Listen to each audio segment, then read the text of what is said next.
오늘 코스피가 0.61, 코스닥이 0.78 상승 마감하였습니다.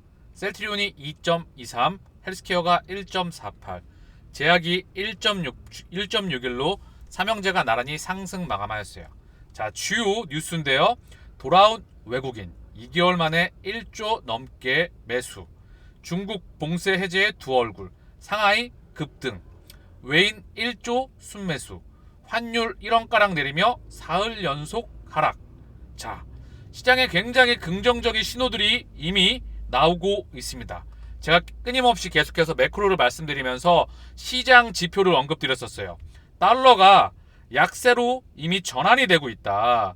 최근에 보게 되면 굉장히 슈팅이 나올 정도로 엄청난 달러가 초강세였다. 이제 달러가 약세로 전환되면서 이 차익 물량이 나오면서 달러가 약세로 전환되면서 곧 뒤에 있는 자산시장, 금융시장에는 굉장히 긍정적인 신호입니다. 더불어 신흥국 통화에도, 신흥국 자산에도 긍정적인 신호라 볼 수 있겠죠.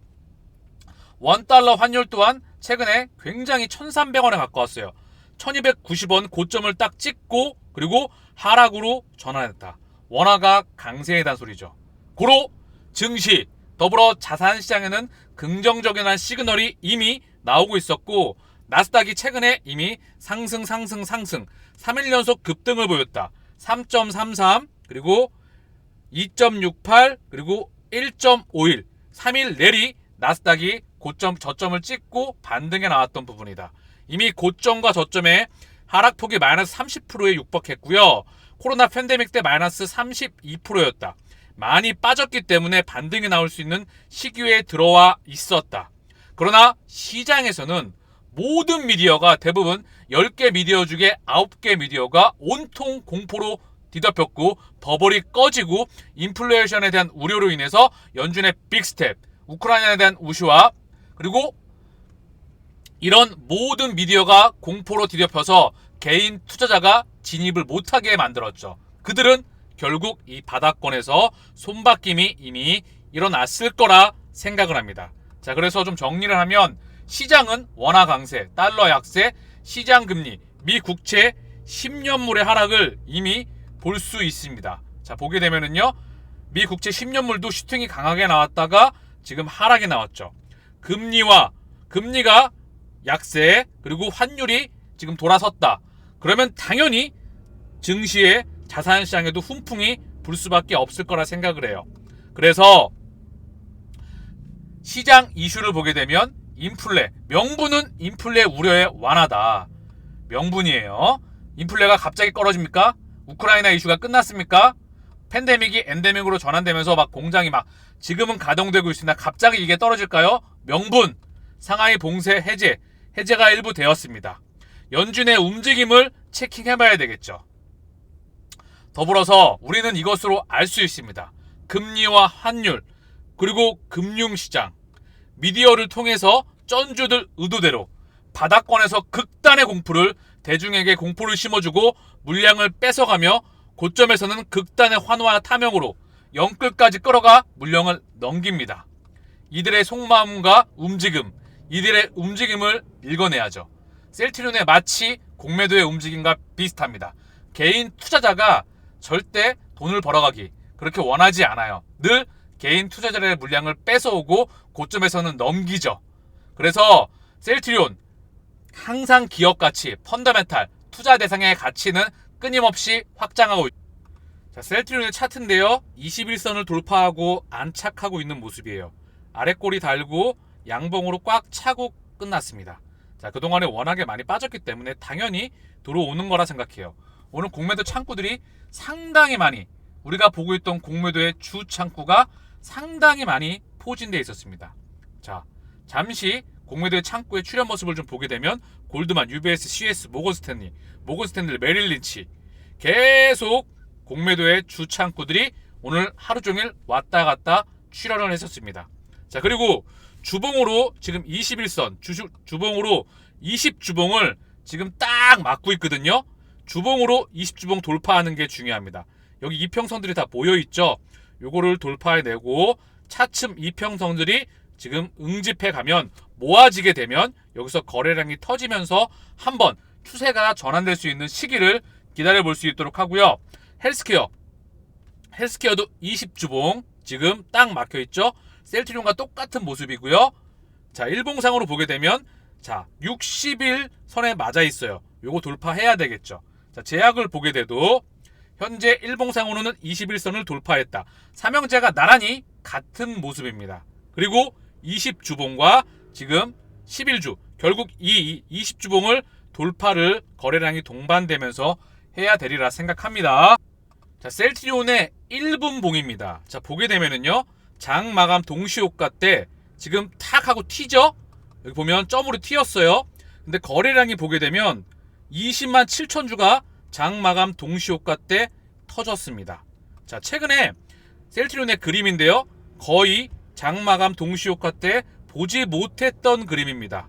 자, 지켜봐야 되겠지만 긍정적인 신호라고 보여주고 있고요. 시장도 지금 많이 나스닥, 코스피도 많이 빠졌어요. 바닥권을 찍고 돌아 나갈 수 있는 분위기에 있다 생각을 합니다. 이미 고점 대비 나스닥은 30% 가까이 빠졌기 때문에 돌아 나가고 있고요. 코스피도 안정을 취하면서 셀트리온에게도 긍정적인 흐름이 나올 수 있기를 기대해 봅니다. 셀트리온, 트록시마, 아르헨티나, 누빈다. 중남미 시장 공략 강화. 과테말라, 도미니카 공화국 이어 아르헨티나 랜딩이다. 그래서 셀트리온의 바이오시밀러, 트록시마가 중남미 시장을 본격 공략한다는 방침이다. 미국과 유럽 핵심 시장에 이어 신흥 바이오 의약품 시장으로 떠오는 중남미. 그래서 아르헨티나의 헬스케어가 6월부터 트록시마를 공급한다.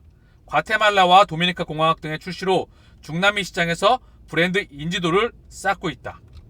트록시마는 혈액암이죠. 그래서 미국과 유럽에서 시장 확대가 성공적으로 이루어지면서 아르헨티나 시장 공략에도 긍정적인 영향을 미칠 것으로 기대된다. 이미 유럽과 미국 내에서 실제 처방 데이터가 지속적으로 쌓이고 있는 만큼 유효성과 안정성이 입증된 처방 근거 데이터, 아르헨티나 정부의 바이오시밀러 우호 정책, 가격 경쟁력 때문에 강점을 앞세워 현지 의료진의 처방 확대를 이끌 것으로 예상된다. 아르헨티나는 수입 의약품 의존도가 높은 데다 국가 재정이 넉넉치 않아 바이오시밀러 수요가 높다. 바이오시밀러 수요가 급증하는 상황에서 민첩하게 시장을 선점하겠다는 계획이다. 장기적 관점에서 시장 지배력을 높이기 위해 헬스케어 관계자는 신흥국 공략을 강화한다고 말했다. 올해도 도전은 없었다. 고덱스는 독야 청청. 허가 만료에도 1100억 시장 무주공상. 재평가 개발 난점이 발목 잡나. 즉, 그 이면에 고덱스가 시장을 이미 천점을 끝내고 다른 애들이 못 들어오게끔 이미 경쟁력이 탁월하다는 부분을 지금 말하고 있는 기사예요. 항상 내오는 내용이지만 올해는 그렇다. 셀트리온 제약의 간질한 용제 고덱스가 특허 만료에도 여전히 제네릭 없이 말 그대로 홀로 푸르는 모양새다. 개발상 난점에 이어 고덱스의 급여 재평가까지 겹치면서 결국 시장에서는 제품을 만들 동력을 잃지 않았느냐는 반응이 나온다. 식약처는 31일 국내 의약품 개발 지원을 위해 식약처의 특허 목록에 등재된 특허권이 모두 소멸된 의약품 중 아질 후발 의약품이 출시되지 않은 369개 품목 정보를 공개했다. 이 중 눈길을 끄는 것은 지난해 후발 의약품이 출시되지 않은 품목 중 올해도 여전히 1위 제품인 셀트리온 제약의 고덱스 캡슐이다. 여전히 제네릭의 도전을 받지 않았다는 점이다. 실제 해당 품목은 생산 실적이 100억 원 이상인 품목 중 청구액 중에서도 가장 높은 위치를 차지하고 있다. 급여 청구액이 1000억 원 이상을 차지함에도 정작 제네릭은 등장하지 않은 셈이다. 2009년 11월 특허 존속기간이 만료된 이후 횟수로만 3년이 지났지만 제네릭에 도전하는 이는 하나도 없다. 생물학적 동등성 시험도 아직까지 진행된 바 없다. 그야말로 도전 자체가 없다. 그래서 이는 실제 해당 제품의 제네릭을 위한 생동성 시험이 꽤 번거롭기 때문이라는 분석이 지배적이다. 그리고 특히 항동성, 간장 X 등의 경우 소외관에서 추출하는데 생산을 위해서는 효소 분해를 최적화하는 과정이 필요하다. 더욱이 해당 성분의 수익을 높이는 과정도 쉽지 않은 것으로 알려졌다. 자, 정리를 하면 세부적인 제조 공정은 공개되어 있지 않은 상황에서 수율이 원료간 대비 2% 수준에 불과하다. 그리고 여기에 급여 재평가, 사실상 업계의 생산 의지를 떨어뜨리는 결정타가 됐다는 의견도 지배적이다. 올해 2월 정부는 고덱스의 급여 재평가를 확정지었다. 재평가와 더불어 생동성 시험까지 문제까지 겹치면서 특허 만료 후 3년 차에도 여전히 도전자가 없는 고덱스의 상황에 관심이 모아진다. 대웅제약의 오르사가 압도적인 시장 점유율 1위였었죠. 그러나 고덱스가 나오면서 그 시장 점유율을 꿰차게 됩니다. 1위로서. 그래서 셀트리온 제약, 과거 한서제약이었죠. 그리고 셀트리온의 영업력, DNA가 심어지게 되면서 바로 고덱스가 시장에 독약 청정하고 있다는 소식입니다. 글로벌 케미칼 프로젝트에 의해서 아시아 태평양 지역에 다케다의 판권을 인수하게 되면서 케미칼 프로젝트 합병을 앞두고 있죠. 바이오와 케미칼. 그쵸?